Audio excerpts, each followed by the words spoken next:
السلام عليكم ورحمة الله. الحمد لله الذي أرسل رسوله بالهدى ودين الحق ليظهره على الدين كله ولو كره المشركون. أشهد أن لا إله إلا الله وحده لا شريك له وأشهد أن محمدا عبده ورسوله. أما بعد.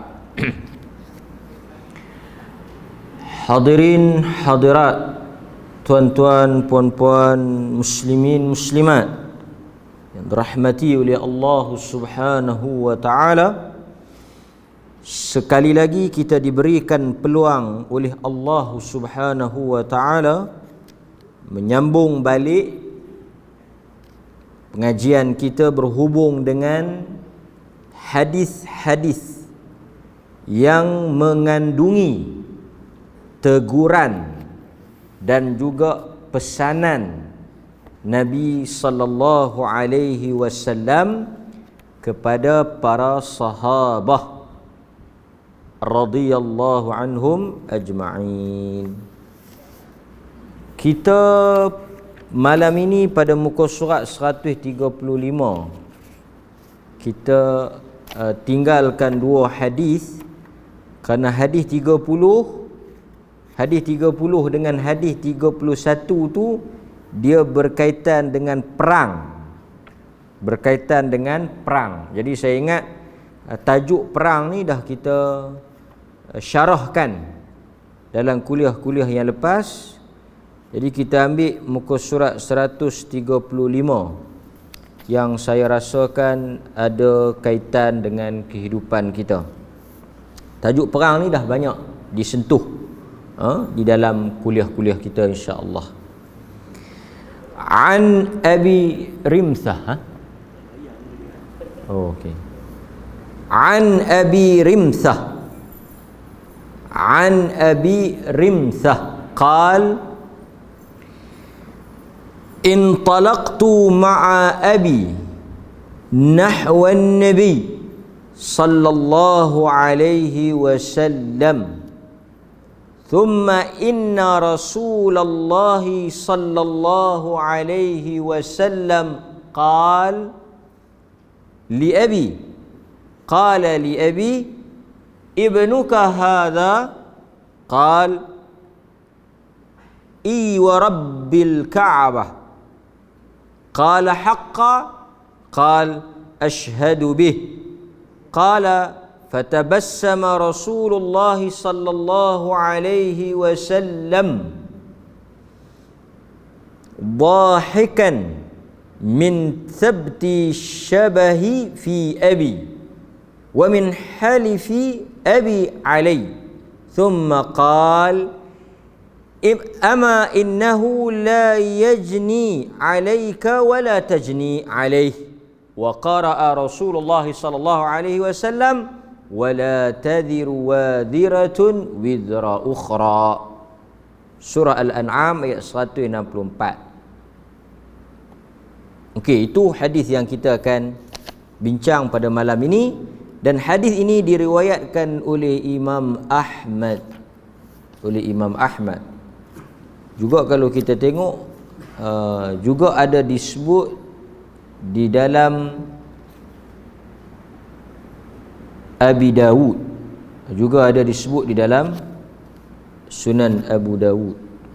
Okey, apakah terjemahan hadis ini? Kata Abu Rimthah, aku telah pergi, intalaqtu, aku telah keluar menuju bersama dengan ayahku, pergi kepada Nabi sallallahu alaihi wasallam. Kemudian apabila kami sampai, Nabi sallallahu alaihi wasallam bertanya kepada bapakku. Mereka berdua ni, Abu Rimthah dengan ayah dia ni, pergi jumpa Nabi. Sampai di tempat Nabi duduk tu, bapak dia tanya dekat Bapa dia tu bapa Abu Rimsah tu satu soalan. Apa dia soalannya? Ibnuka hadha, adakah budak ni anak engkau? Dia kata, iya wa rabbil Ka'bah. Dia kata, demi Allah, Tuhan Kaabah tu, demi pemilik Rabbul Ka'bah artinya pemilik Kaabah. Macam kita sebut Rabbul Alamin, pemilik sekalian alam. Rabb artinya pemilik. Perkataan Rabb tu artinya pemilik. Sebab itu kita kata Rabbul Bait, pemilik rumah. Jadi pemilik, dia kata demi Tuhan atau pemilik Kaabah, yakni demi Allah. Haq, dia kata demi Allah ini anak aku. Nabi SAW tanya lagi, haqqan, betul ke? Macam orang tanya kita kan, betul anak hang ni? Demi Allah anak aku. Sungguh? Kita selalu tanya untuk apa? Untuk lagi nak kuatkan jawapan tersebut. Dia kata asyhadu bih, aku bersumpah dan bersaksi bahawa ini anak aku. Kan? Maksudnya dia bersungguh. Dia kata demi Allah, aku bersumpah dengan nama Allah, ini memang anak aku. Fatabassama Rasulullah sallallahu alaihi wasallam dhahiqa. Kata Abu Rimsah, Nabi ini tersenyum, tergelak dengan sikap dan gelagat ayahku itu yang bersungguh-sungguh bersumpah nak menyatakan bahawa aku ini adalah anak dia. Kan? Kerana apa dia ni, Abu Rimsah ni dengan ayah dia tu mirip, sama muka, kan? Dan juga Nabi tergelak ni kerana sikap ayah aku yang demi Allah ini anak aku, kan? Bersungguh-sungguh dia mengaku kata itu anak dia. Kemudian Nabi SAW sebut kepada ayah Abu Rimsah tu, dia kata apa? Dia kata sesungguhnya azab yang dilakukan atau dosa yang dilakukan oleh anakmu tidak akan dibebankan ke atasmu, dan dosa engkau juga tidak akan dibebankan ke atas anak engkau.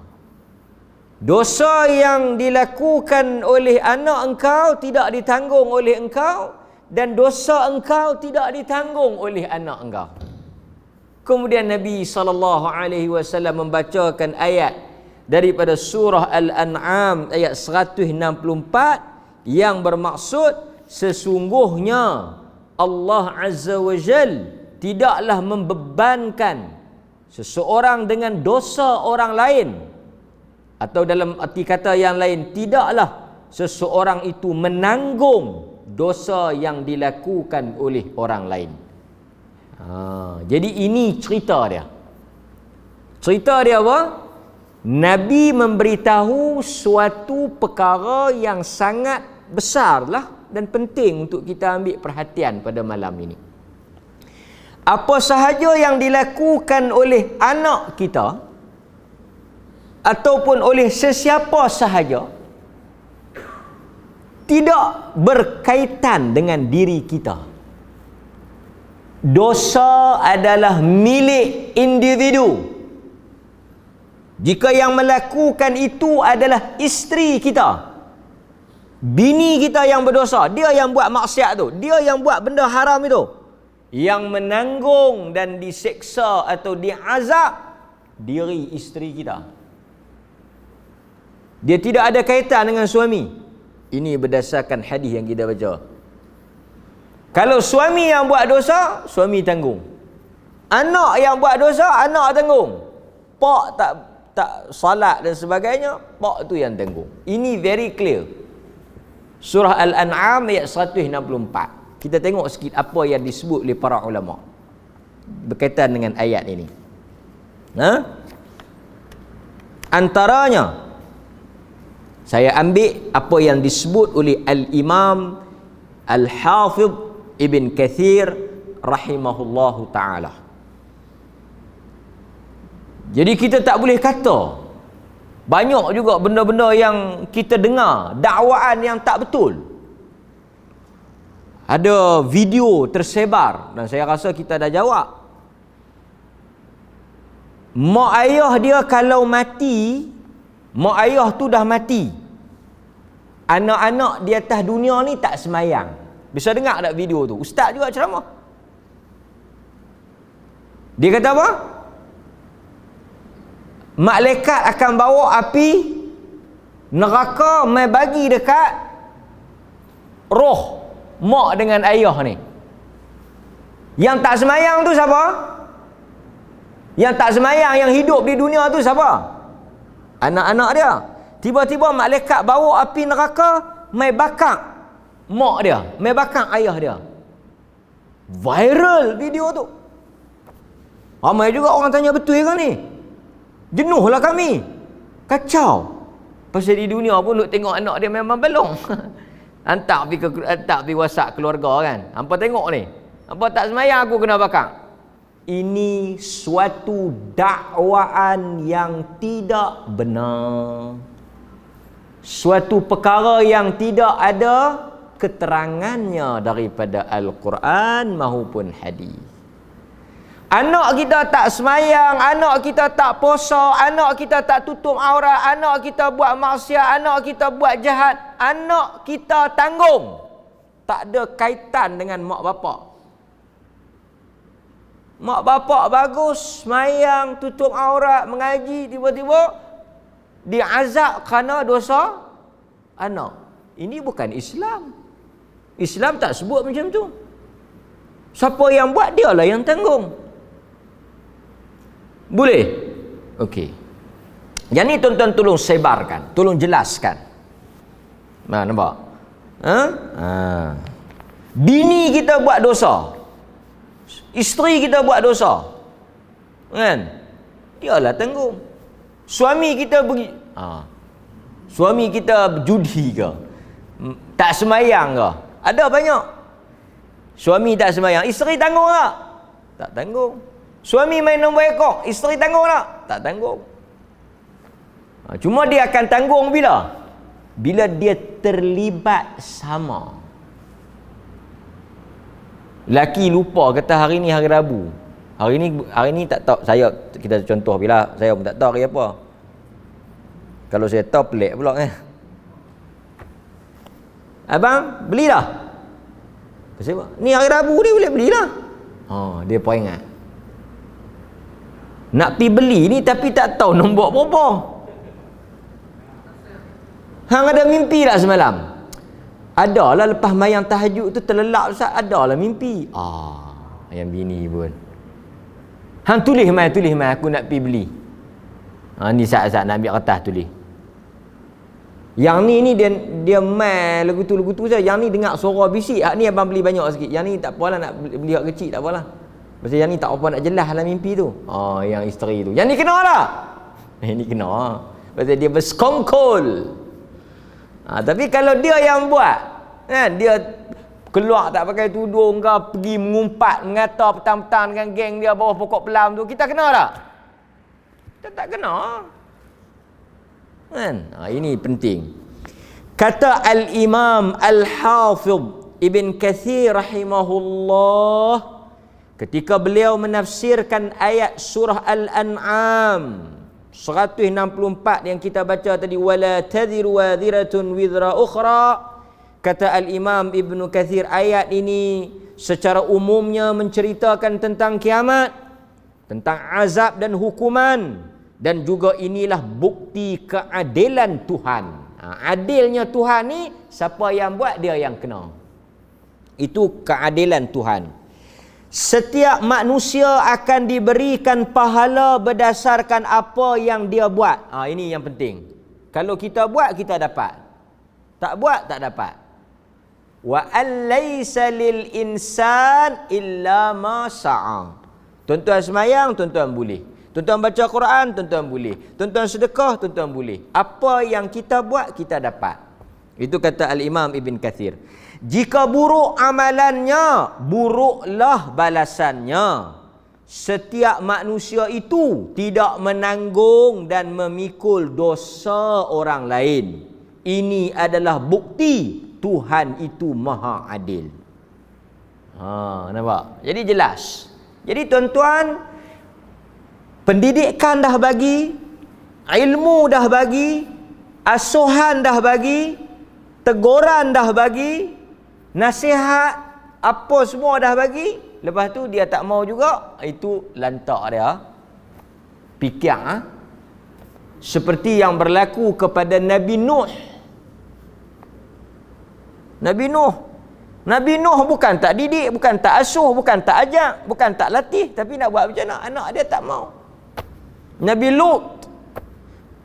Jadi kata para ulama, terangkat kewajipan dan juga tanggungjawab seorang bapa itu apabila dia telah memberikan didikan dan asuhan. Dia dah hantar sekolah, tuan-tuan, hantar sekolah itu sebahagian daripada tanggungjawab. Dah selesai dah satu bab. Di samping tu tuan-tuan bawa mari masjid, suruh dia dengar kuliah. Itu juga tuan-tuan tak boleh mengajak, bawa mari masjid, hantar camp ke apa ke. Artinya semua yang mana bahagian tuan-tuan dah selesai dah. Dia tak mau nak jadi juga. Yang tu dia sendiri fikirlah. Apabila balik saja dia mukallaf, pasal itu dia sebut mukallaf. Mukallaf artinya apa? Orang yang menanggung beban dia sendiri. Kita tak ada kaitan. Jadi tuan-tuan jangan risau. Mati esok, duk sengak-sengak, berehat elok-elok, lena pergi cerak elok. Dia duk fikirlah apa nak jadi, lingkup pi depa. Depa nak buat apa, depa jawablah. Kita dah selesai dah. Di dunia lagi kita dah selesai dah. Depa dah akil balik, depa dah berakal, depa dah boleh fikir sendiri yang mana baik, yang mana buruk, depa dah boleh timbang ni semua kita dah bagi. Depa jalanlah. Kalau tidak sampai ke bila? Kalau kita duk tanggung depa, kalau kita bertanggungjawab sampai ke bila tuan-tuan? Sampai ke bila tuan-tuan tolong jawab? Sampai ke bila kalau kita tanggung dosa anak-anak ni duk kena pesah sampai bila? Sebab itu Islam dia letak apabila satu orang itu sudah menanggung dosanya sendiri, dalam arti kata aqil baligh, dia sudah boleh berfikir, dia sudah ada tanggungjawab, mukallaf, dia tu sebagai mukallaf, maka bermulalah kehidupan dia, urusan dia, pahala dan dosa di atas diri dia. Ini yang penting yang untuk kita sebut kan. Okey. Kemudian tuan-tuan hadirin mukminin, kita tengok juga di dalam surah Fatir ayat 18. Di dalam surah Fatir ayat 18. Saya baca terjemahannya kerana masa kita ni begitu terhad. Saya rasa begitu terhad masa kita. Dan ketahuilah bahawa seorang pemikul itu tidak akan memikul dosa perbuatan orang lain. Surah Fatir ayat 18. Dan ketahuilah bahawa seseorang pemikul itu tidak akan memikul dosa perbuatan orang lain. Jika berat dosanya, lalu memanggil orang lain untuk menolong agar dipikul sama bebanan tersebut, maka tidak akan dipikul sedikit pun daripadanya, walaupun orang yang meminta pertolongan itu daripada kaum kerabatnya sendiri. Lagi clear. Dosa dia berat. Lepas tu apa? Wa in tad'u muthqalatun ila himliha. Dia pergi panggil orang nak ambil tanggung. Masuk. Dia pergi panggil anak dia, "Oi, ambil tanggung sikit." Dia panggil cucu dia, "Ambil sikit dosa aku ni." Tak. Quran kata tak. Walau kana dha qurba, walaupun yang dia panggil itu untuk tolong dia itu dha qurba, dha qurba. Dha yang memiliki. Qurba kerabat. Orang luar asing lagi telak. Dia macam ni kiah dia. Kalau anak diri pun tak boleh tanggung dosa kita, orang luar asing lagi lah.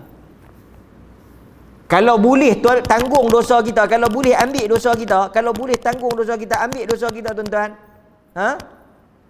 Siapa dia lah orang yang paling layak nak ambil dosa kita, nak tanggung, nak tolong kita? Tentulah ahli keluarga kita. Ahli keluarga pun tak tanggung. Masing-masing. Sebab itu tuan-tuan ada athar daripada sahabat, ni bukan hadis tapi perkataan sahabat. Pada hari kiamat nanti, anak-anak ni akan jumpa ayah-ayah mereka, jumpa ibu bapa mereka. Jadi berlaku dialog di padang mahsyar. Si anak ni dia nak bantu ibu dengan ayah dia, nak selamatkan mak ayah dia, kan? Dan dia bagi tawaran lah, suruh minta apa saja yang nak minta, dia nak bagi. Masa tu tuan-tuan, benda yang disebut dalam asar tu apa dia? Mereka minta supaya diberikan sedikit pahala. Sedikit pahala, bagi pahala sikit. Anak tu mungkin ada pahala berapa puluh, ayah dia minta buat main sikit. Agak-agak boleh tak jadi benda ni? Kan? Macam kita di dunia ni, orang tak minta pahala, orang minta duit. Kita main pinjam sikit 100, kita pergi kat ayah kita. Jaranglah ayah minta pinjam kat anak. Tabiatnya anak pinjam kat ayah. Boleh di dunia, boleh. Di dunia kita boleh tolong.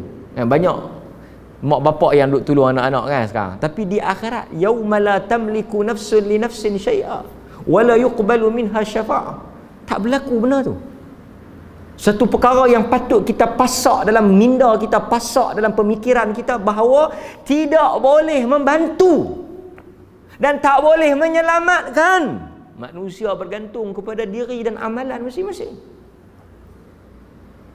Gantung pada apa yang dia buat. Ini satu perkara yang sepatutnya menjadi perhatian kita. Kata Al-Imam Ibn Kathir, dia ulas ayat yang saya baca tadi, Fatir ayat 18. Jelas menunjukkan di dalam syarak, di dalam agama, bahawa setiap manusia yang telah sempurna akalnya, telah baligh. Pasal itu kecil-kecil ni tak apalah. Kecil mereka tak ada dosa kan, betul tak? Tuan-tuan punya anak yang kecil-kecil yang tak balik tu, mereka buat apa bukan ada dosa apa. Cuma tuan-tuan kena didik lah.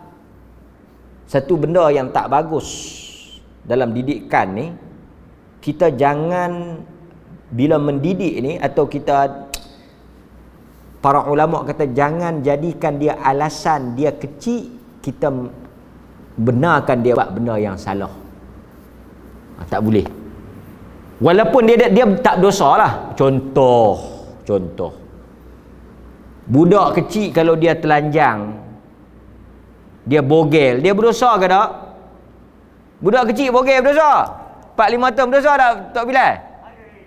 Tak berdosa lah. Yang berdosanya 4-15 tahun, 4-50 tahun telanjang ni berdosa 4-5 tahun berdosa. Tapi kita jangan jadikan alasan oleh kerana dia kecil-kecil dia tak berdosa, kita tak apa budak-budak tak apa. Ini suatu takdib, satu adab yang tak bagus, kata para ulama, kerana kita membiasakan dia dengan satu benda yang tak bagus, tak elok. Jadi tak boleh alasan budak-budak tak apa, biar piah. Satu agama dia suruh mula daripada kecil. Walaupun benda tu tak wajib, walaupun dia tak puasa, dia suruh latih daripada kecil. Walaupun kalau dia tak puasa tak berdosa. Dia tak berdosa, dia tak puasa, dia tak mukallaf, dia tak balik, dia tak berdosa, tapi agama suruh ajak. Sahabat kata dulu kami ajak anak-anak kami puasa sampai teriak, lapar. Lepas tu kami buat patung, anak patung, suruh mereka main. Pasal budak-budak ni kalau dia main, dia lupa lapar. Dia tak makan pun tak apa sehari, janji kalau dia boleh main. Tapi nak habaknya stres, mereka tekankan soal didik daripada awal tu. Macam orang Melayu lah kata buluh rebung apa semua tu. Tapi saya nak sebut macam tu. Setiap manusia yang telah sempurna akalnya, kata Ibn Kathir, dan telah baligh, mukallaf, dosanya itu ditanggung oleh dirinya sendiri. Tak kiralah sama ada dia suami ke, isteri ke, dan sebagainya lah, kan? Itu seperti yang Ibn Kathir sebut tadi ni. Manusia artinya dia tanggung dosa dia sendiri. Okey. Hadirin mukminin.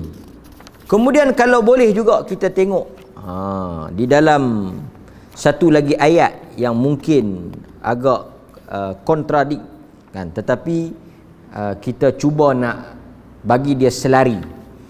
Di dalam Al-Quran surah An-Nahl ayat 25. Surah An-Nahl ayat 25. Mereka dibiarkan menuduh dengan yang demikian supaya mereka memikul dosa-dosa mereka dengan sepenuhnya pada hari kiamat, dan juga memikul sebahagian dari dosa orang-orang yang mereka sesatkan dengan tidak berdasarkan pengetahuan yang benar. Sesungguhnya amatlah buruk dosa-dosa yang mereka lakukan. Nampak? Kata Imam Ibn Kathir, kita ambil perkataan Ibn Kathir lagi.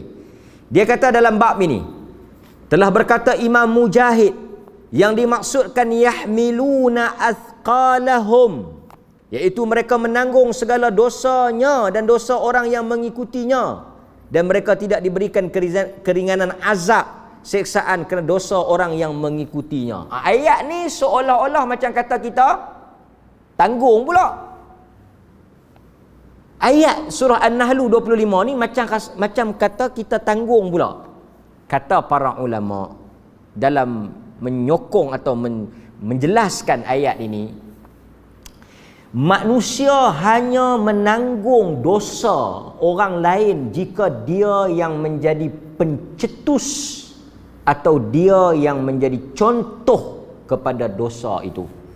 Artinya dia yang mengajar dosa itu. Yang tu maksud ayat ni. Tuan-tuan faham tak?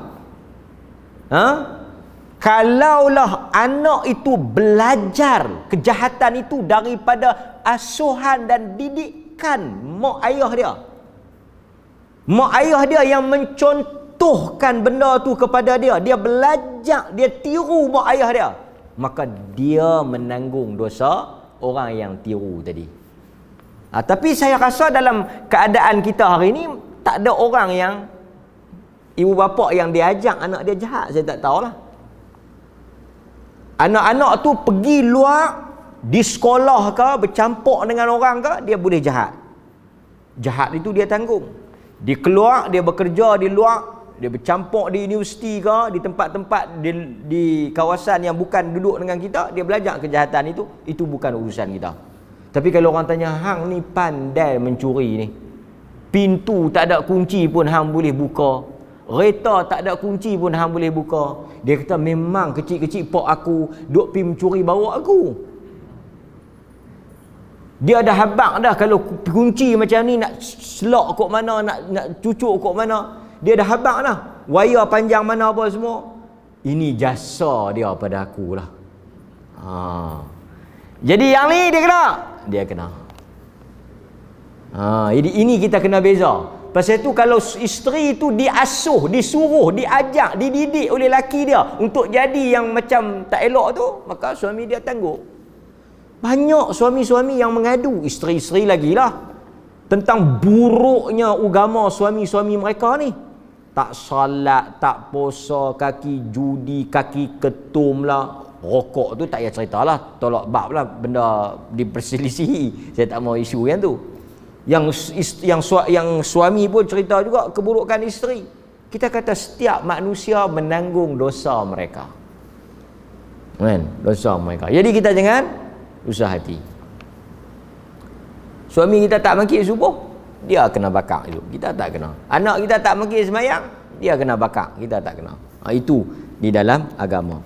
Tetapi kalau kita yang tunjuk, seperti dalam hadis yang diriwayatkan oleh Imam Muslim, man sanna fil Islam sunnah sayyi'ah. Sunnah sayyi'ah. Tapi kalau kita yang tunjuk contoh yang buruk tadi ni, kita akan dapat kana alaihi wizruha wa wizru man amila biha. Nabi kata siapa yang tunjuk. Jadi kita kena faham, yang tanggung tu siapa dia? Yang tanggung tu orang yang buat dan orang yang tunjuk. Ni Nabi kata, wa wizru man amila biha, dia pun dapat dosa dan dosa orang yang buat apa yang dia tunjuk tadi. Jadi tuan-tuan kena beza lah. Kena beza. Jadi kalau anak tu boleh sendiri, dia tanggung, dia buat sendiri. Tapi kalau kita ajak, kita kena. So dalam hal ini tuan-tuan, banyak benda-benda yang kadang-kadang orang sebut, yang ni kita kena jaga, esok mak ayah kena bakar, esok mak ayah kena azab, lagi isteri kena seksa, suami kena seksa. Kalau ada, ni satu kaedah ni tuan-tuan boleh. Kalau ada yang bunyi-bunyi macam ni, yang kata orang lain tanggung dosa orang lain ni, tuan-tuan kena ingat. Lepas ni kalau tuan-tuan dapat cerita orang ke, dapat SMS ke, WhatsApp ke apa ke, yang cerita yang dia habaq kata, kita tanggung dosa orang lain, ketahuilah perkara itu palsu. Senang, ambil kaedah macam tu. Dia tak cerita ni macam mana ustaz ni? Kena hempuk batu lah, kena gigit lah, kena patu ulang lah. Pasal apa? Pasal dosa yang dibuat oleh isteri apa semua. Kita dah boleh tahu dah kata benda ni palsu. Pasal prinsipnya dosa tidak ditanggung oleh orang lain, kecuali kalau kita ajar. Kan? Okey. Cuma satu orang bapa, kalau dia anak dia tak pakai tudung. Saya bagi contoh, anak dia tak pakai tudung lah. Anak dia tak sembahyang. Dia tak tanggung dosa anak dia tu, macam kita sebut tadi. Cuma kita akan tengok pada satu sisi lagi. Dia mungkin ada dosa apabila dia tak ajar. Dosa tu saja. Bukan dosa tak pakai tudung ni. Dosa tak pakai tudung tadi siapa tanggung? Anak tu tanggung. Tapi si bapa tu ada kemungkinan berdosa tang mana? Kalau dia tak didik, tang tu saja. Tapi bukan dia tak pakai tudung, kita tak kena dosa tu. Tapi kita mungkin terlibat kalau kita tak asuh dia. Jadi tolong bezakan. Tapi kalau tuan-tuan dah asuh, dia yang enggan, dia tanggung. Itu dari sudut kaedah yang disebut di dalam ayat yang kita baca tadi. Okey. Kemudian timbul satu lagi perbincangan. Okeylah, sekarang ni kalau kita jadi contoh. Ini juga penting saya nak sebut. Siapa-siapa yang jadi contoh pada orang lain, kemudian orang tiru kejahatan dia. Pasal itu siapa-siapa yang mola, pasal itu Nabi kata setiap pembunuhan manusia ditanggung oleh anak Adam yang pertama yang membunuh tu, yang tuan-tuan baca Habil Qabil tu. Pasal apa? Pasal dia yang menjadi contoh pembunuhan yang pertama dalam sejarah manusia ni, Habil dengan Qabil. Nabi kata setiap pembunuhan lepas daripada tu ada saham di atas Habil dengan Qabil tadi. Kan? Nampak? Sebab apa? Kerana dia jadi contoh. Okey. Macam mana orang yang nak jadi contoh ni nak bertaubat? Katalah kita ajak satu benda tak elok, kita buat satu benda yang tak elok, kan? Kemudian kita nak taubat daripada benda tu, supaya apa yang orang buat selepas tu kita tak terlibat, kita berlepas diri, kita tak ada kaitan. Quran menyatakan sesiapa yang mengajar, menyampaikan, mencontohkan, ataupun dia memulakan benda tu dan orang belajar daripada dia untuk dia bertaubat, dia tak boleh taubat secara sendirian. Quran kata illal ladzina tabu wa aslahu wa bayyinu. Dia ada tiga perkara yang contoh. Tuan-tuan ajak anak tuan-tuan buat satu benda ke, tuan-tuan jadi contoh tak elok pada satu masyarakat ke apa ke, kan? Pertama, tuan-tuan kena bertaubat. Yang kedua, tuan-tuan kena perbetul. Wa bayyanu, dan kena pergi declare, pergi habaq balik, kata benda tu tak betul, benda tu haram, benda tu salah. Kena lagu tu.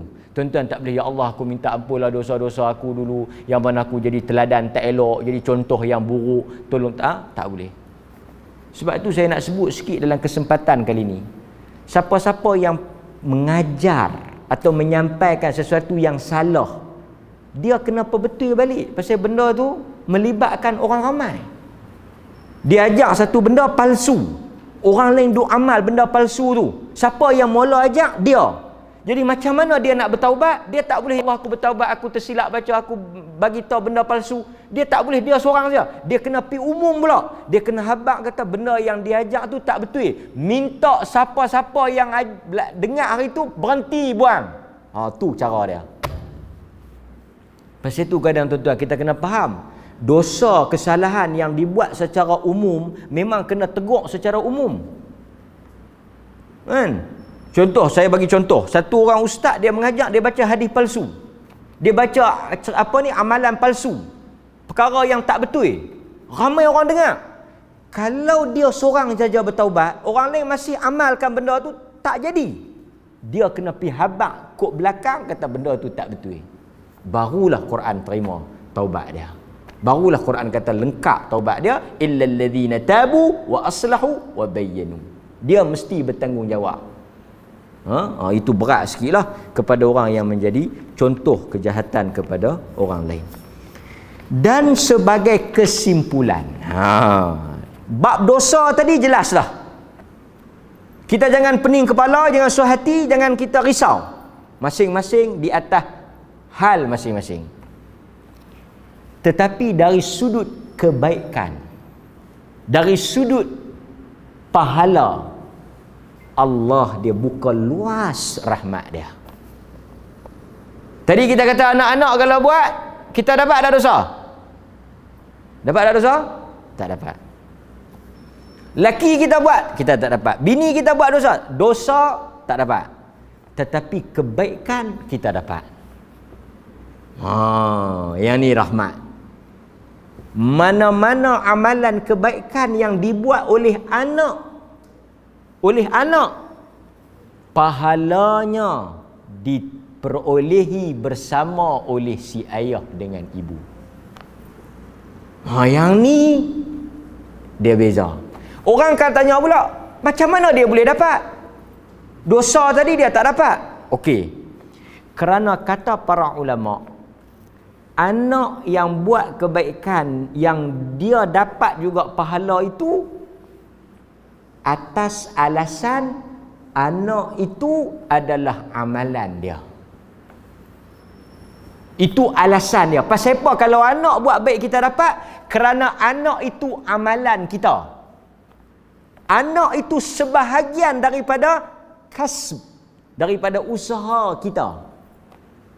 Jadi kalau anak buat baik, kita dapat munasabah kerana anak itu adalah hasil daripada usaha kita. Maksudnya kita masih lagi dapat benda yang kita, pasal itu dalam hadis tu dia kata waladun salih yad'u lah. Satu orang mati tapi tetap dia mendapat doa daripada anak dia yang salih. Pasal anak kita tu amalan kita. Jadi bila dia buat macam kita buat, tu dia yang besarnya anak ni, dia buat macam kita buat. Sebab itu bila anak-anak beristighfar, kita juga mendapat kesan daripada istighfar tu. Allah dalam hadis dia sebut apa? Allah mengampunkan dosa kedua orang tua kerana istighfar yang dibuat oleh anak dia. Bukan oleh dia, oleh anak dia. Sebab itu tuan-tuan, kalau tuan-tuan baca dalam hadis-hadis yang lain, banyak ada sahabat-sahabat yang mai tanya, Sa'ad bin Abi Waqqas umpamanya. Mai tanya yang dia nak buat untuk mak dia. Dia kata mak dia mati. Dan mak dia tak sempat nak pesan apa-apa dalam hadis. Kemudian Sa'ad kata, kalaulah dia boleh buat sesuatu untuk mak dia, yang mak dia dapat pahala. Dia buat tapi mak dia dapat pahala. Mak dia tak suruh. Kalau mak dia suruh, jelaslah. Sebelum mati mak dia habaq macam ni, kita pergi buat. Yang kita buat tu pasal apa? Pasal mak dia suruh. Yang ni tak ada masalah. Yang Sa'ad tanya ni, yang tak disuruh, atas inisiatif dia, atas usaha dia, dia nak tanya, kalau dia buat mak dia dapat tak? Nabi kata na'am, dapat. Kemudian dia kata dia wakafkan kebun ini untuk mak dia. Siapa yang wakaf? Bukan mak dia, dia. Tapi mak dia dapat. So ini rahmat Allah. Jadi apa sahaja yang anak-anak tuan-tuan buat, tuan-tuan menumpang dan mendapat sama pahala itu. Berbeza dengan dosa. Dosa tak tertanggung. Ini apa yang disebut di dalam nas-nas Al-Quran dan hadis Nabi sallallahu alaihi wasallam. Ada orang tanya pula lagi. Dia kata kita nak tahu mana pula hadis tu. Kullukum ra'in wa kullukum mas'ulun an ra'iyati. Saat ni orang akan tanya, saya jawab siap-siap. Saya bagi jelas siap-siap. Ada hadis yang mana daripada Abdullah ibnu Umar, Nabi kata setiap orang bertanggungjawab di atas orang di bawahnya. Wal amir alladhi 'ala an-nas ra'in. Ketua akan tanggungjawab atas rakyat dia. Tak apa, kita tolak bab ketua, pemimpin. Kita bukan ketua. Okey. Warrajulu. Ni. Yang ni maksud apa pula? Ni hadis Bukhari Muslim ni. Warrajulu. Seorang suami, ayah, berat ni. Laki kalau kita baca hadis ni, tak ada siapa nak jadi laki orang. Tak ada siapa nak jadi pak orang. Hak yang kita pun sangkut baca hadis ni, lingkup kita. Dalam hadis ni kata warrajulu ra'in ala ahli baitihi, dan seorang suami atau bapa bertanggungjawab di atas ahli baitihi, bertanggungjawab di atas ahli keluarga dia. Wa huwa mas'ulun anhum, dan dia akan ditanya dan disoal di atas apa yang mereka lakukan. Ni macam mana pula? Ini bukan maksud dia kita tanggung ke hak depa buat. Nampak? Okey. Dengar kata An-Nawawi. Dengar kata An-Nawawi. Kata Al-Imam An-Nawawi, hadis ni makna dia apa? Seorang penjaga. Suami dia jaga bini. Pak dia jaga anak. Maksud penjaga tu tanggungjawab lah. Okey. Dia telah diamanahkan untuk menjaga mereka dari sudut nafkah. Nafkah zahir, nafkah batin, didikan, asuhan, rumah, makan minum, pakaian, ilmu agama, fardu ain. Dalam bab itu. Okey, dia akan bertanggungjawab jika dia cuai menyediakan keperluan dan juga tanggungan itu. Maksudnya dia berdosa jika dia tak sediakan rumah, dia tak sedia makan minum, duk biar bini ke buluk, duk biar bini pergi cari makan, duk biar. Faham tak? Faham tak yang dia kena tu tang mana? Dia tak bagi didikan agama, dia tak bagi asuhan agama. Tang tu bukan tang perbuatan depa tu. Tang dia tu. Jadi kalau dia sediakan rumah, dia sediakan makan minum, dia sediakan pakaian. Tuan-tuan, nafkah kita kena ingat, nafkah laki kena bagi kat bini ni, rumah, tempat dia nak duduk, beli baju bagi dia pakai sesuai dengan kemampuan laki lah, makan minum, cukup lah. Rumah, tempat tinggal ni Nabi kata, tempat tinggal ada, laki ni berdosa kalau dia tak sediakan rumah. Nak duduk tang mana ni? Tidur masjid lah. Rumah kena ada, boleh hujan turun tak kena muka, kira rumah lah. Rumah, baju, kain baju, dia tak pakai guni, baju. Lepas tu ada makan minum. Tak terangkat lah tanggungjawab laki. Lepas tu yang lain nak bagi kereta, nak bagi barang mah, nak bagi yang tu dia panggil apa? Ihsan. Jadi kalau dia gagal, fail, rosak tang tu, dia berdosa lah. Bukan depa tu, perbuatan depa ada. Dia tu sendiri. Jadi kena faham elok-elok. Dan hadis ni bukan berarti apa depa buat buh atas kepala kita. Tak. Ini soal tanggungjawab memang suami tu. Bukan berkait dengan anak isteri dia. Jadi jelas kepada kita malam ini sangat penting dalam kehidupan ini supaya setiap orang beringat di atas amalan masing-masing.